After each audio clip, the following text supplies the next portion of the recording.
Okay, so Mr. B on the Injustice episode of this show suggested what I would make as a roster for a DC fighting game where I can use any character. That could be cool, but there are just so many characters that if I were to make my own tier list like I did for Injustice, there'd be far too many characters. Because I've looked at the ones for DC characters in general that I could reuse for this, and none of them have that many characters. They usually cap out at around 30. So it's a good idea, but I'm too lazy, so what I'm going to do instead is take this idea, rework it, reinterpret it in such a way that is more fitting with what I want to do, and instead basically take the existing roster and imagine that Injustice got a full-on hard reboot that wasn't edgy trash, all the characters are portrayed appropriately, the way they're supposed to be, and just approach it in that way. Which characters would I want to see? And it's a fresh start, because honestly I reckon they'll probably do that after Injustice 3, if the Injustice series doesn't just end entirely, which honestly I would not object to. So we have three categories here. We have keep, lol no, and guests. It's obvious what these are for. Just get out of the way straight away. The guests, I'm only going to have one guest character, and they can go in keep. The rest can go into guests, so they are not included in the count, because if I was just going to put them in lol no, that gives me way too much freedom to just throw in a bunch of extra characters. So I have to choose one of these guest characters to keep.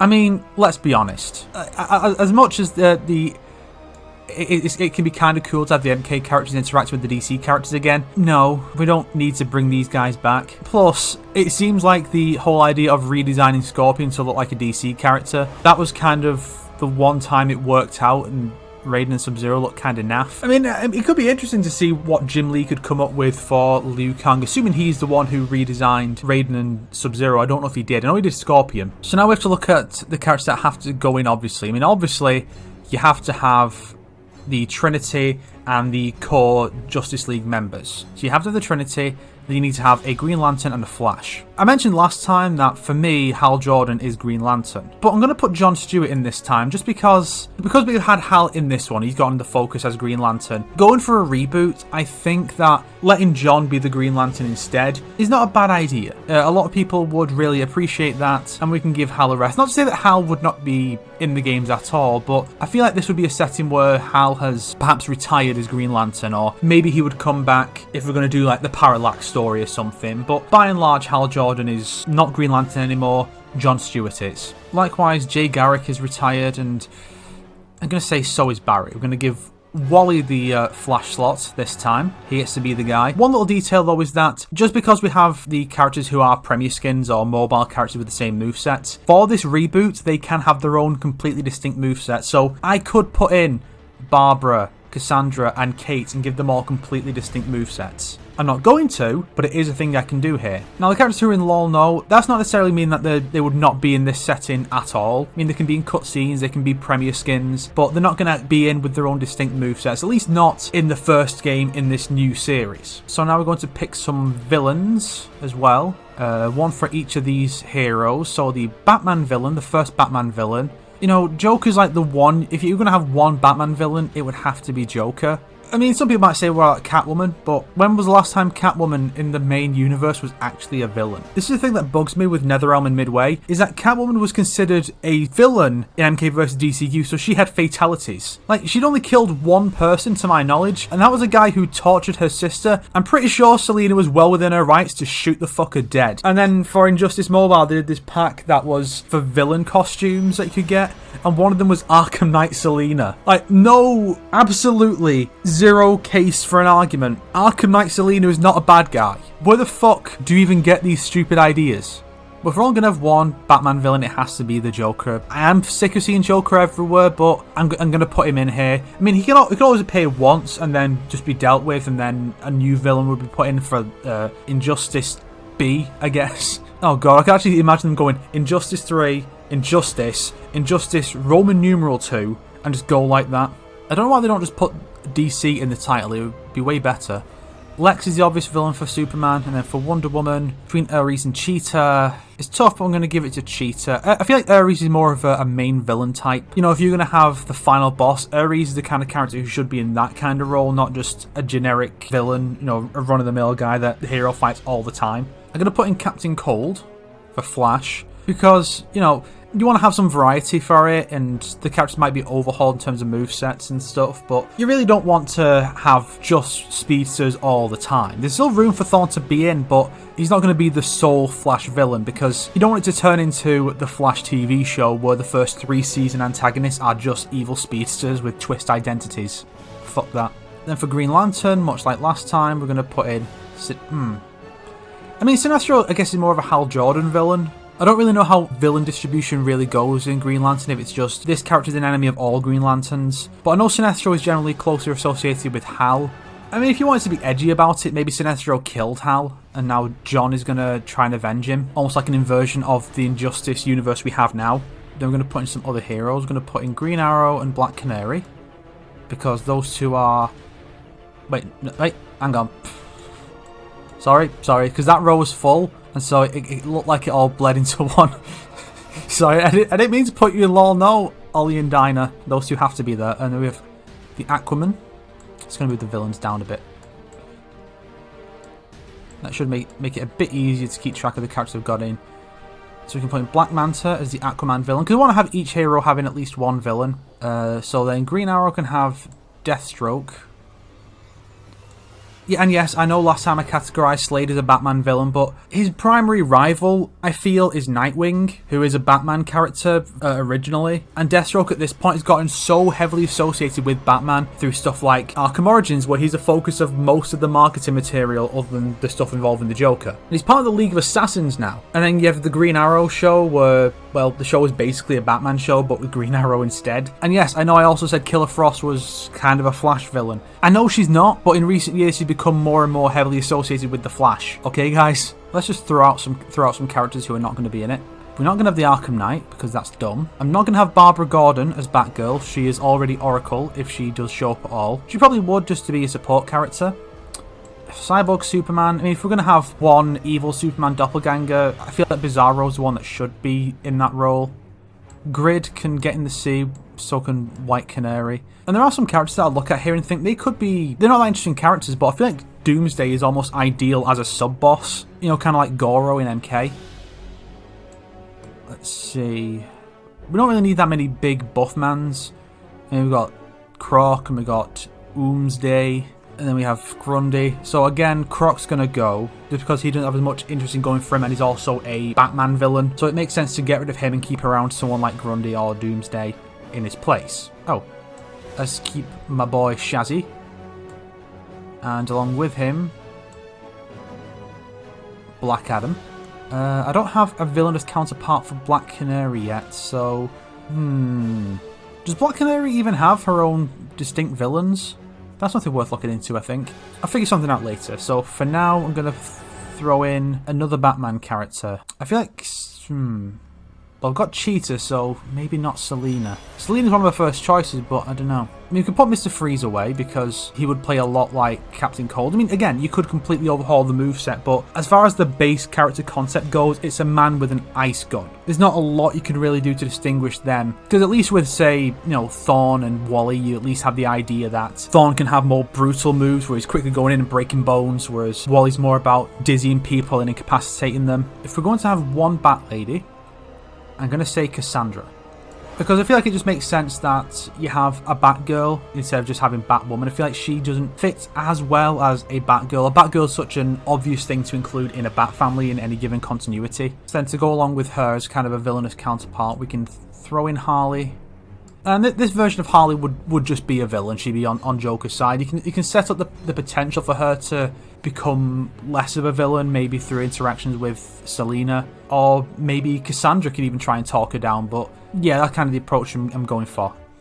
I move TMNT here to divide the heroes and villains to make it a bit easier to keep track of this, because I do want to have a villainous counterpart for each hero. Injustice 1 kind of tried to do that, with it, at least on the character selection screen. It's one of the most unique character select screens I've ever seen. It was just kind of muddled up a bit by the inclusion of the DLC characters who were just kind of thrown about willy-nilly. I'm going to put Darkseid in as the final boss. I figure he could have some kind of villainous alliance, bringing all these bad guys together, and the heroes have to unite to stop them. Maybe some of the absentee characters like Barry or Hal, perhaps they have been killed by this villainous alliance, or retired at least, or maybe there was some previous encounter with Darkseid and the heroes nobly sacrificed themselves, you know, that kind of thing.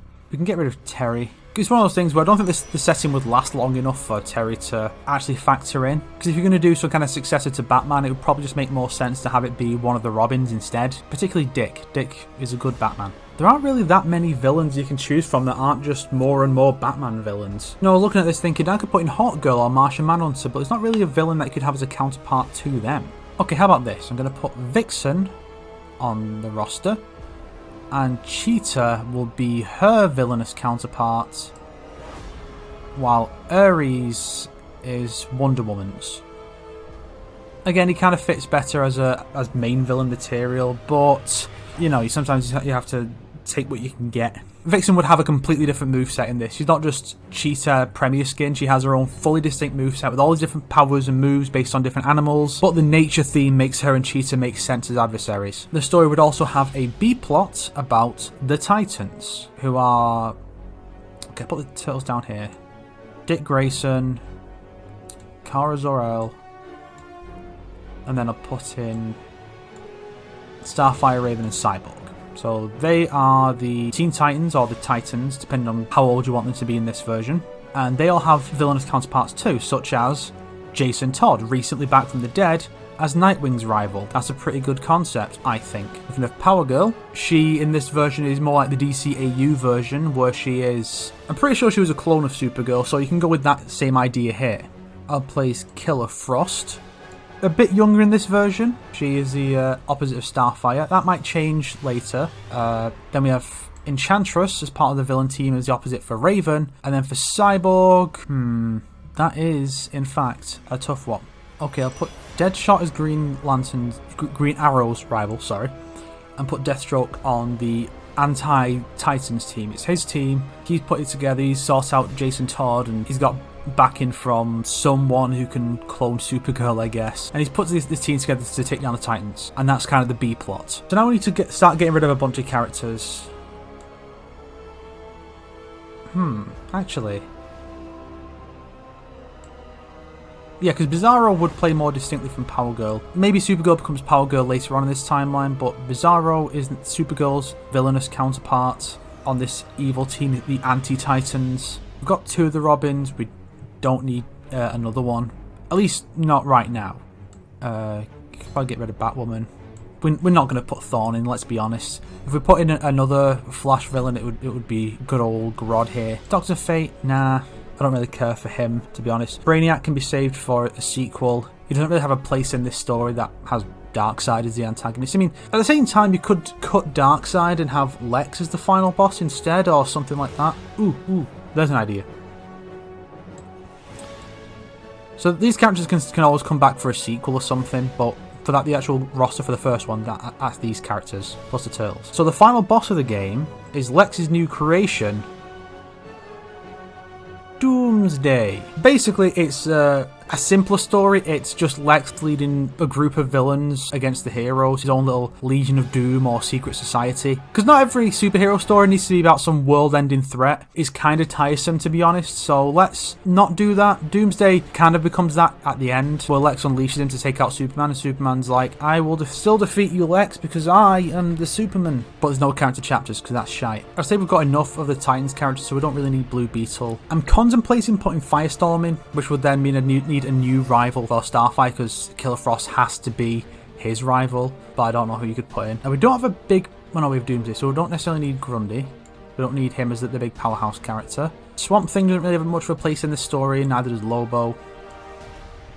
I'll put in Selina on Batman's side, and we've got Ivy as well as a villain. We've got too many keeps, so I might need to start cutting some of those out. Zod doesn't really have a place in this story.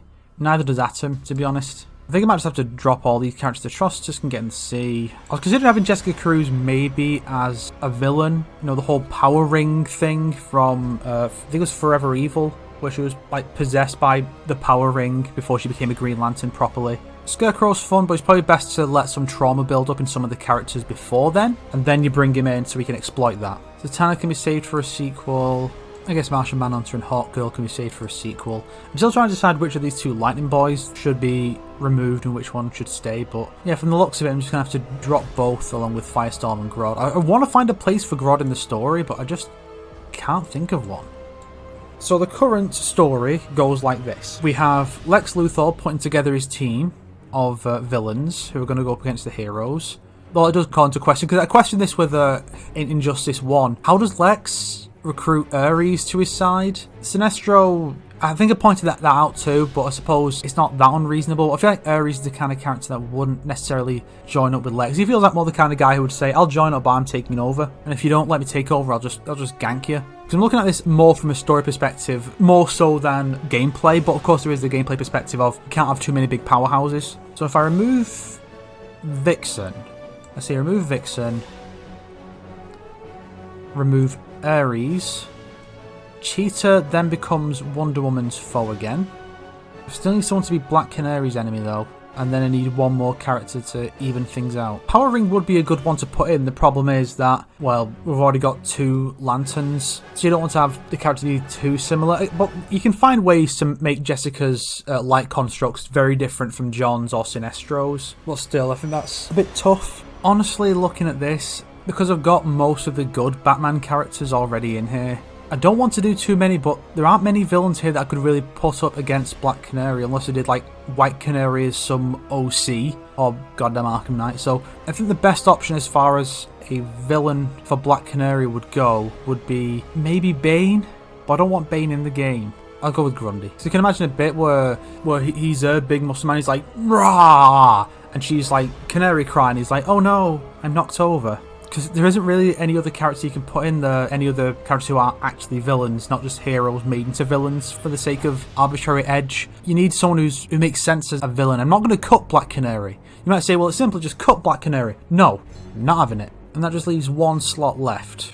As for what role that character would play, the best I can come up with is that Deathstroke, he puts together this team, but the numbers aren't equal because of Doomsday's presence. I mean, I could put in another hero, but then I think the sides would be uneven for too much of the story. So maybe Deathstroke puts together his team of villains to oppose the Titans, but he's not counted among that, which means that I do need a new opponent for Cyborg. I guess Grid would be a decent choice. You know, you can make it that he's more militaristic. Like, almost if you imagine the difference between Iron Man and War Machine, where Iron Man's all laser focused, while War Machine just has guns and missiles. Grid might be more like that compared to Vic. Because the only other character I can really think of that would make sense as a rival for Cyborg would probably be Mr. Freeze or Bane. And I'm not doing that. Ooh, no, because I've already got a Superman doppelganger. Cyborg Superman would make sense, but Bizarro is the more distinct one. We don't have too many Kryptonian characters, so I'm going to put Grid in. Grid can be Cyborg's rival. So, here's the basic setup. Lex Luthor. Fuck you, Batman. Lex Luthor has put together his team of villains. He recruited the Joker and Harley Quinn. Of course, Harley's going to come along with Joker. Poison Ivy, Cheetah, Sinestro. I guess he's just got his number. Captain Cold, Deadshot, Solomon Grundy, Black Manta, and Black Adam. So they've come together to oppose the Justice League. The core team of the League is Superman, Batman, Wonder Woman, Green Lantern, Flash, these 2 being successors of the originals who are dead, retired, what have you. Green Arrow, Black Canary, Aquaman, and good old Shazzy. Bruce also brings Selina and Cassandra along because Cassandra is... I think it's argued that Cassandra is actually a better fighter than Bruce. It's rare, but there are certain characters who are considered to be better fighters overall than Bruce. I think Diana and Ra's al Ghul are considered among those, as well as Cass. I know Cass is considered better than all the Robins, because Bruce straight up told Tim at one point, if Cassandra was going all out, you could not win. So while that's going on, Lex's secondary plot is going on, which is he's hired Deathstroke to put together a team to do some other thing. And Deathstroke's like, well, if I'm involved, I know the Titans are going to come after me, so I'll put together my own team. And so he brings in Jason Todd to oppose Dick Grayson, and that there's a lot of potential there for good interactions. Then we have Bizarro to oppose Supergirl, Killer Frost to oppose Starfire. It's a bit of a weak connection, I know, but you have to work with what you're given. Enchantress to oppose Raven, and then Grid to oppose Cyborg. Grid would not just be some weird robot man who pulls himself out of Victor in this version. I would just go with the idea that I suggested in the Injustice 2 critique, that Grid is just straight up an old set of cybernetics that Victor used to use and doesn't anymore. So it probably look more like classic Cyborg, maybe a bit bulkier before the tech was streamlined or something like that. And perhaps Lex is secretly backed by Darkseid, so he got some mother box technology to give Grid life. And there you go. Bizarro's Bizarro, you don't need to explain him too much. And then Lex's ultimate plan at the end is to unleash Doomsday, like in the DCEU, but it's not the dumb bullshit where it's a clone of Zod and himself. It's just some Kryptonian creature that's been held captive somewhere, or a monster clone that Lex was creating. Or maybe he made Bizarro and Doomsday was kind of a prototype of Bizarro that didn't really work out so well.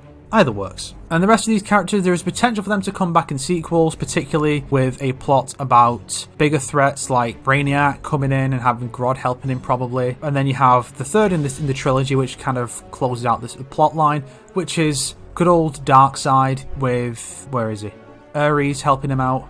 But this is the basic setup. I think that's a pretty good roster, not just for the story, but also in terms of gameplay variety. We don't have two evil speedsters, we don't have two Icemans with guns, and some characters would obviously play quite similar. There's going to be a lot of carryover between these two Ice users. Jason and Dick would have a lot of shared moves, just to kind of highlight the fact that they are both former Robins, so it makes sense. Cyborg and Grid are going to play quite similarly, but we diversify Grid's moveset to he'd be animated more stiffly, and his moves would be, they would aim for efficiency in the way he moves compared to Vic, and he'd also be more focused on missiles, maybe some apocalypse tech, while Vic is all about them lasers. And the core tenet of this whole thing is that every character acts in character. Superman is not an evil despot, Wonder Woman isn't the most unbelievably evil cunt ever, and also the characters act rationally, so that if Harley Quinn becomes a good guy, if she does happen to have like over 1 million deaths on her hands, she isn't just immediately forgiven by the heroes, especially Bruce. I know he's not the DCEU version who murders people, but Bruce should not forgive Harley for all the people who died in Metropolis. Kind of fucked up that happened, didn't it?